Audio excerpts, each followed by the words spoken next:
The thing that made you successful early on might be the exact thing that's holding you back now.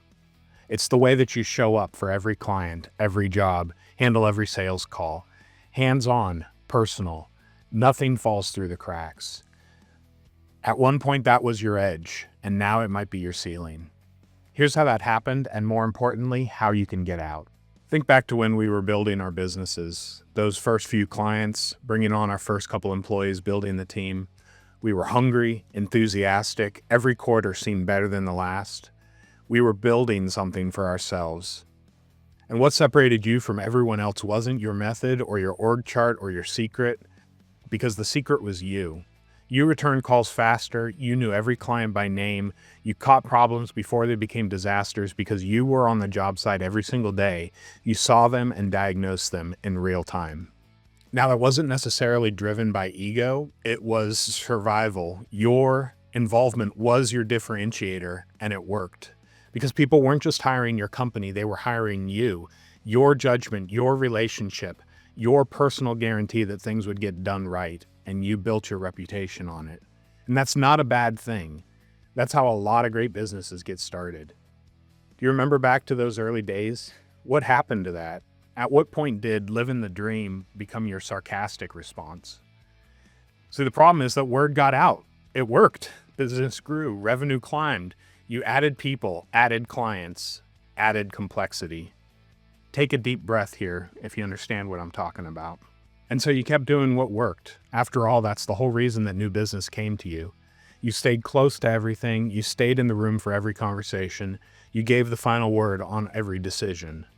Now, this isn't because you didn't trust your team. You know that you've hired smart people, but you could admit you should have been training somebody else to make those calls, but you wanted your clients to know that they were still getting the owner's attention. Staying involved at this stage felt like the right thing to do. It felt responsible.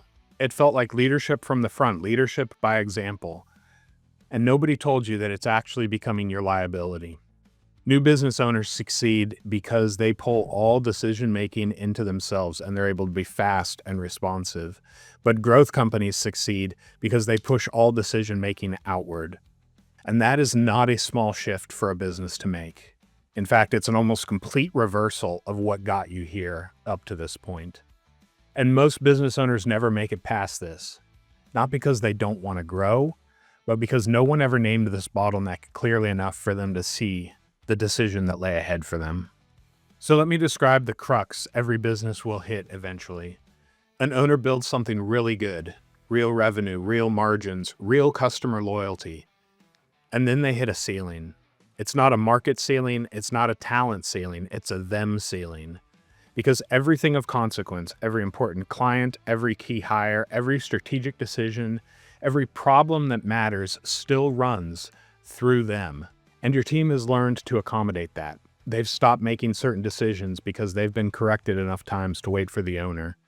Clients have learned that if they really want something, they just call the owner directly. Systems get created with good intention and then bypassed because the owner made an exception. Once, twice, 10 times. Now, nobody meant for this to happen. The owner wasn't trying to create a bottleneck. They were trying to serve people well, their team, their employees. But what they actually created was a business that can't move forward without them in the room. This is not a business. This is a very needy job. Now, here's where most business advice goes, and this is where they get it wrong. They treat this like it's a process problem. And so the most common answer you're going to find is build better systems, document your processes, delegate more. And yes, those things do matter, but they're not addressing the core problem inside our heads. And we're going to talk about that mental block in a sec. But the core problem is cultural. It's not documentation. It's what your clients expect. It's what your team expects. It's what you have come to expect of yourself. You see, when you were the differentiator, when your personal involvement was the product, you trained everyone around you to need you. Your clients came to expect that you'd always be available. Your employees came to expect that you'd step in when things got hard for them. And you came to expect that stepping in was your job. And so the real question isn't, how do I build a better organizational chart? The real question is, how do I take the things that made me special, that hands-on, trusted, nothing falls through the cracks feeling, and make it a property of my company instead of just a property of me. In his book, Making Money is Killing Your Business, Chuck Blakeman says that the fundamental shift is that the business owner must realize that a sustainable business is rarely built on the production of the owner. It can be built on the talent of the owner or the vision of the owner, but if the owner is the one making the chairs, the business owner will be trapped. The owner has to learn to resist spending all their time making money to pay this month's bills and figure out how to get a business to do it for them. So that's a different problem. And if you're a workaholic, like most successful operators of businesses, that's not a diagnosis that you're going to want to hear. This means that it's a cultural problem. It shows up in your hiring, in your training, in your core values. It means figuring out what specifically clients valued about how you stood out, and then building your entire team, process, and standard to deliver that experience without requiring you to be personally present every single time. That's hard work. That's not a weekend project. That's not something you're going to solve by watching one YouTube video, but it's the only path forward that actually works. I want to be direct about something here, because before we talk about consequences, I want to give you an out. See, there's nothing wrong with being a bottleneck. There's nothing wrong with white glove, founder-led, personally guaranteed service. Some businesses are built entirely on that, and those are great businesses. Profitable, respected, worth running, but they have a size limit. And if that's the model that you want, if that's what gets you out of bed, if that's what your favorite clients are actually paying for, then the honest answer here might not be to change how you show up. The right answer might be to shrink the business to fit the model. Fewer clients, higher prices, deeper relationships. A business that is designed around your personal involvement rather than fighting against it. That's a real choice. It's not a failure. This is your company. You can do what you want to do. But here's what is a problem. Trying to grow the business, adding clients, revenue, adding complexity, while still operating like you're personally responsible for every important outcome. Trying to do both. That's not a business model. That's a W-2 designed as an income statement. That's getting paid more by working more. That's building a job that doesn't let you retire or take a vacation. And so the decision is actually this. Design the business around your involvement and price it accordingly, or design the business to run beyond your involvement and build it accordingly. But what you can't do is keep growing and keep holding on at the same time. There is no all of the above here. And every year that you stay at the center of everything while the business keeps scaling, you're going to make this harder to solve. The longer you remain the point of contact, the decision maker, the person that clients call when they want the real answer, the more that expectation gets baked into how business is done with your company. Clients don't just want you, they come to believe that they need you. And so here's what we see that does to the value of your business. When an outside buyer looks at your company and sees that all of the key relationships sit with the founder, the value drops significantly because buyers are not buying revenue. They're buying revenue that will stick. And if that revenue walks out the door the day that you step back, they know it, they can feel it, and they plan for it.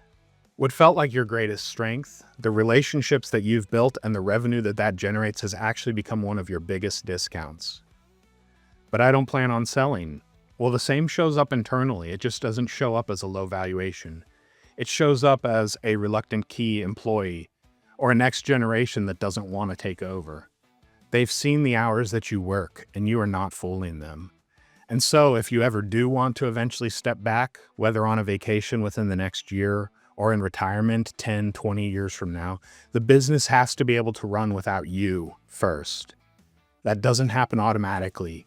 You have to choose, and then you have to choose again and again. And so it's time to talk about getting past the mental block, what it takes to actually get out of the bottleneck. Because I want to be honest with you, the hardest part is not building a system. The hardest part is going to be holding the line once you have. Here's what I mean by that. You can hire a great operations leader, you can document your processes, you can tell clients they'll be working with your team moving forward. And then that client is going to call you directly, and they're frustrated. And you have a choice to make. Do you let the system work, even if it's awkward in the short term? Or do you step in, handle it personally, and silently tell everyone watching that the system doesn't really apply when this client calls? Because every time you step around your own structure, you teach two things. You teach your clients that the end run still works. That direct line is still there for them. And you teach your team that the new way isn't actually the new way. You are going to be your biggest obstacle to getting out of the bottleneck. It's not your client's fault. It's not your team's fault. It's you. Because again, it will feel more like leadership to step in. It will feel like you're serving people well. It will feel like you're keeping your commitment, your brand promise. And you have to decide every time whether you're serving the immediate moment or the long-term health of your business. That's not easy, but that is the work, and it's the work that only you can do as an owner. Here's what you're going to have to see in your mind if you want to change this. You have to see that staying the bottleneck is not loyalty. It's not serving. It might feel like it is, but it's not. Loyalty to your clients means building a company that can serve them well for the next 10 years, not just as long as you're personally available. Loyalty to your team means creating a company where they can grow, make decisions, and build something that they're proud of, not just execute tasks while waiting for your next direction. Loyalty to what you've built means making sure that it can survive without you. And the only way to do that is to be willing to step back even when it's uncomfortable, even when that client pushes back, even when you know you could just handle it yourself in 5 minutes rather than teach someone else. Those 5-minute exceptions are expensive. Maybe not today, but compounded over years, those exceptions are the difference between a business that is an asset and a business that retires when you do. So here's the question you need to think over. Think about what you're going to do the next time someone in your company wants to go around your system and come to you directly. Where are you going to point them? What are you going to tell your team about how to handle that? What will you communicate to your clients about why they need to start to call their project lead instead of you? Because your commitment to that question tells you more about how ready you are for this journey than any organizational chart or any new system ever could. If this resonates with where you are right now, I'd encourage you to watch this next video because we're going to get into the 2 key questions you must ask every time you jump into work. Thanks for watching, and I'll see you on the next one.